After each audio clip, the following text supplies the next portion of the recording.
নমস্কার বন্ধুরা, আজ বাঁধাকপির দারুণ একটা রেসিপি শেয়ার করছি। বাঁধাকপি এইরকম ভাবে রান্না করলে ভাত, রুটি, পরোটা যে কোনো কিছুর সাথে খেতে দারুণ লাগে। বাঁধাকপি আর তার মধ্যে অল্প কিছুটা পরিমাণে গোবিন্দভোগ চাল দিয়ে এই রেসিপি একবার বানিয়ে নিলে বারবার বানাতে ইচ্ছা করবে। রেসিপিটা এতটাই টেস্টি হয়। বাঁধাকপির এই রেসিপি তৈরি করার জন্য সবার প্রথমে নিয়ে নিয়েছি একটা মিডিয়াম সাইজের বাঁধাকপি, আর বাঁধাকপিটাকে এইরকম ঝিরিঝিরি করে কুচিয়ে নিয়েছি। আমি বাঁধাকপিটাকে বটির সাহায্যেই কুচিয়ে কেটে নিয়েছি, আপনারা চাইলে ছুরি দিয়েও কিন্তু যতটা সম্ভব ঝিরিঝিরি করে কুচিয়ে কেটে নিতে পারেন। তো দেখতেই পাচ্ছেন একদম বাঁধাকপিটা ঝিরিঝিরি করে কুচিয়ে কেটে নিয়েছি, আর কেটে নিয়ে পরিষ্কার করে ধুয়ে নিয়েছি। এদিকে ওভেনে একটা কড়াই বসিয়ে তাতে 1 কাপের মতো দিয়ে দিলাম জল। কেটে রাখা বাঁধাকপিগুলোকে এখন এর মধ্যে দিয়ে দেব। বাঁধাকপিটাকে এখন খুব ভালো করে ভাপিয়ে নেব, এতে করে বাঁধাকপির মধ্যে যে একটা গন্ধ থাকে সেই গন্ধটা কিন্তু অনেকটাই চলে যাবে। তো একটা ঢাকনা দিয়ে ঢেকে মোটামুটি 10 মিনিটের মতো আমি মিডিয়াম ফ্লেমে এটাকে ভাপিয়ে নেব। 10 মিনিট পর চলে এলাম, দেখুন এখন ঢাকাটা খুলে নিচ্ছি। বাঁধাকপিটাকে বেশ ভালো করে ভাপিয়ে নিয়েছি, এখন একটু হালকা হাতে নেড়ে চেড়ে নেব। আর বন্ধুরা, এই সময়টা কিন্তু আপনারা অবশ্যই আমাকে কমেন্টসে জানিয়ে যাবেন আপনারা কে কোন জায়গা থেকে আমার আজকের এই রেসিপিটা দেখছেন, তবেই না আমি আপনাদের কমেন্টসে ধন্যবাদ জানাতে পারবো। এদিকে নিচে একটা ঝুড়ি নিয়ে নিয়েছি, আর এর মধ্যে দেখুন বাঁধাকপিটাকে নামিয়ে নিচ্ছি, এতে করে বাঁধাকপির মধ্যে যে এক্সট্রা জল রয়েছে সেটা খুব সুন্দরভাবে ঝরে যাবে। এরকম ঝুড়ি বা যে কোনো স্টেনারের মধ্যে আপনারা বাঁধাকপির জলটাকে ঝরিয়ে নেবেন। তো দেখতেই পাচ্ছেন বাঁধাকপি থেকে কিন্তু অনেকটা পরিমাণেই জল বেরিয়েছে। এই জলটাকে এখন ফেলে দেব, আর এইরকম ভাবেই বাঁধাকপিটাকে ঝুড়ির মধ্যেই রেখে দেব। তো বাঁধাকপিটা জল ঝরতে থাকুক, এই সময় আমরা নেক্সট স্টেপে চলে যাব। এদিকে ওভেনে আবারও কড়াই বসিয়ে দিয়েছি, কড়াইটাকে গরম করে নিয়ে তার মধ্যে দিয়ে দিচ্ছি 1 চামচ ঘি। এখানে আপনারা ঘিয়ের পরিবর্তে কিন্তু তেলও ব্যবহার করতে পারেন, তবে ঘি দিলে এর স্বাদ এবং গন্ধ দুটোই কিন্তু ভীষণ ভালো হয়। ঘিটাকে খুব ভালো করে মেল্ট করে নিয়েছি, এখন এর মধ্যে দিয়ে দিচ্ছি 2 চামচের মতো গোবিন্দভোগ চাল। চালগুলোকে ধুইনি, চালগুলো পরিষ্কার সুতির কাপড় দিয়ে খুব ভালো করে মুছে নিয়েছি। গোবিন্দভোগ চাল ধুলে কি হয়, গোবিন্দভোগ চালের যে সুন্দর গন্ধটা সেটা নষ্ট হয়ে যায়। চাইলে আপনারা চালটা ধুয়েও নিতে পারেন, তবে আমি ধুইনি, পরিষ্কার করে মুছে নিয়েছি। যাই হোক, এদিকে ঘিয়ের মধ্যে চাল দিয়ে চালগুলোকে খুব ভালো করে ভেজে নিয়েছি, তবে খুব বেশি সময় না, মোটামুটি 2 মিনিটের মতো গ্যাসের ফ্লেম মিডিয়ামে রেখে চালগুলো ভেজে নিয়েছি। এখন ভেজে নেওয়া চালগুলোকে একটা বাটির মধ্যে নামিয়ে নিচ্ছি। এখানে আমি একটা মিডিয়াম সাইজ বাঁধাকপির জন্য 2 চামচের মতো চাল দিয়েছি। আপনারা বাঁধাকপির পরিমাণ যদি বাড়িয়ে নেন বা কমিয়ে নেন, সেই অনুযায়ী চালের পরিমাণটাও কিন্তু অবশ্যই কম বেশি করে নেবেন।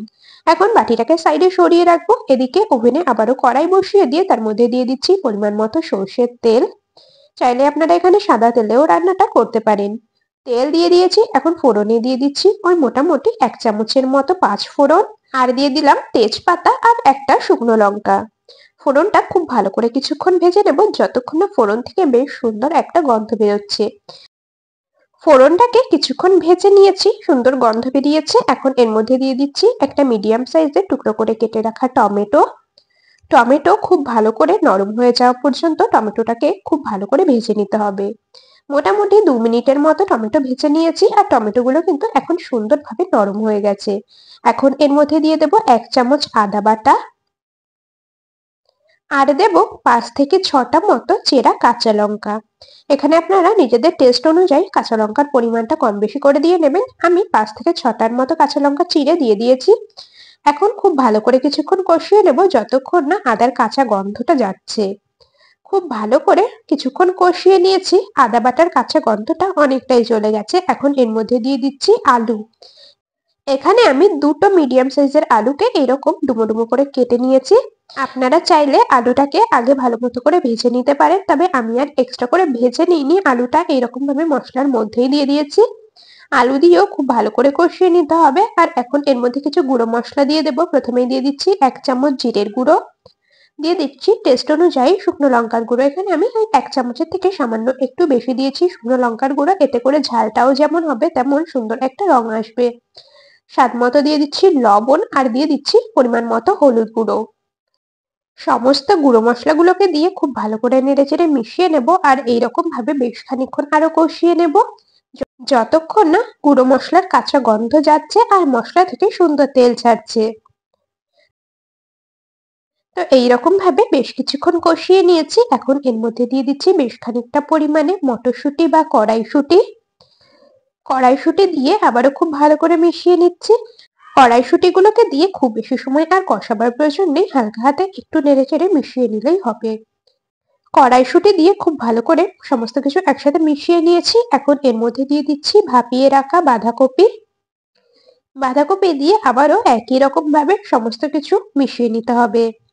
বন্ধুরা, এই সময়টা প্রতিদিনকার মতো আজও আপনাদের সাথে একটা কথা শেয়ার করে নিই। আপনারা আমার আজকের এই রেসিপিটা যদি ইউটিউব চ্যানেল থেকে দেখে থাকেন তবে চ্যানেলটি সাবস্ক্রাইব করে বেল নোটিফিকেশন অলে সেভ করে রাখবেন, আর যদি ফেসবুক পেজ থেকে দেখে থাকেন তবে পেজটিকে ফলো করে রাখবেন এইরকম আরো দারুণ দারুণ রেসিপির আপডেট সবার আগে পাওয়ার জন্য।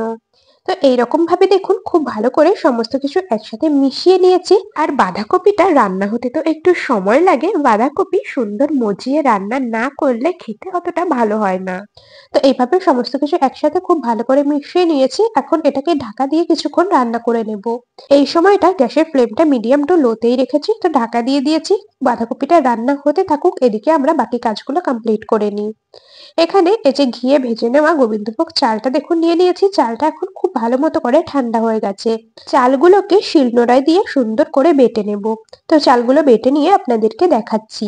দেখুন বন্ধুরা, চালের মধ্যে অল্প একটু জল দিয়ে এরকম ভাবে বেটে নিয়েছি, তবে একেবারে মিহি করিনি। দেখুন হালকা একটু দানা দানা রেখেই কিন্তু চালটা বেটে নিতে হবে, তাহলে খেতে বেশি ভালো লাগবে। তো যাই হোক, এখন এই যে বেটে নেওয়া চাল এটাকে সাইডে সরিয়ে রাখবো। এদিকে বাঁধাকপিটাকে ঢাকা দিয়ে মোটামুটি 7 থেকে 8 মিনিটের মতো মিডিয়াম টু লো ফ্লেমে রান্না করে নিয়েছি। এখন ঢাকাটাকে খুলে নিলাম, আবারও খুব ভালো করে একটু নেড়ে চেড়ে নিচ্ছি।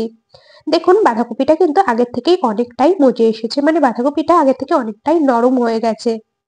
তো এইরকম ভাবে একটু নেড়ে চেড়ে নেবো। আর এখন কিন্তু এর মধ্যে ওই যে বেটে রাখা গোবিন্দভোগ চাল সেটাকে দিয়ে দেবো। চালগুলোকে তো আমি শিলনোড়াতে বেটে নিয়েছি, চাইলে কিন্তু আপনারা মিক্সিতে দিয়েও বেটে নিতে পারেন। তো চাল বাটা দিয়ে দিয়েছি, আর এই বাটিটাকে ধুয়ে সামান্য একটু দিয়ে দিলাম জল। এখন আবারও খুব ভালো করে মিশিয়ে নেব। আর বন্ধুরা, এই যে চাল বাটা দেওয়ার পরে যে এত সুন্দর একটা গন্ধ বেরোচ্ছে বাঁধাকপির দিয়ে, আপনাদেরকে বলে বোঝাতে পারবো না। আপনারা যারা গোবিন্দভোগ চাল বাটা দিয়ে বাঁধাকপির ঘন্ট রান্না করেন তারা তো জানেনই যে এর স্বাদ আর গন্ধ কতটা অসাধারণ হয়। তো যাই হোক, এদিকে আমি চাল বাটা দিয়ে নেড়েচেড়ে নিয়ে কিছুক্ষণ ঢাকা দিয়ে রেখেছিলাম। ওই মোটামুটি 7 থেকে 8 মিনিটের মতো মিডিয়াম টু লো ফ্লেমে ঢাকা দিয়ে রেখেছিলাম। ঢাকা খুলে আবারও একটু নেড়েচেড়ে নিচ্ছি। বাঁধাকপিটা মজতে একটু সময় লাগে, মানে বাঁধাকপি রান্না হতে একটু সময় লাগে। বাঁধাকপি ভালো করে মজিয়ে রান্না না করলে খেতে কিন্তু ভালো হয় না। তো দেখতেই পাচ্ছেন রান্নাটা আমাদের প্রায় হয়ে এসেছে। এখন এর মধ্যে দিয়ে দিচ্ছি খানিকটা পরিমাণে গরম মশলা গুঁড়ো।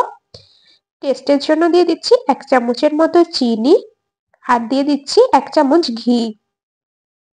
যে কোনো নিরামিষ রেসিপিতে অল্প একটু চিনি আর ঘি দিলে তার স্বাদ কিন্তু অনেকটাই বেড়ে যায়।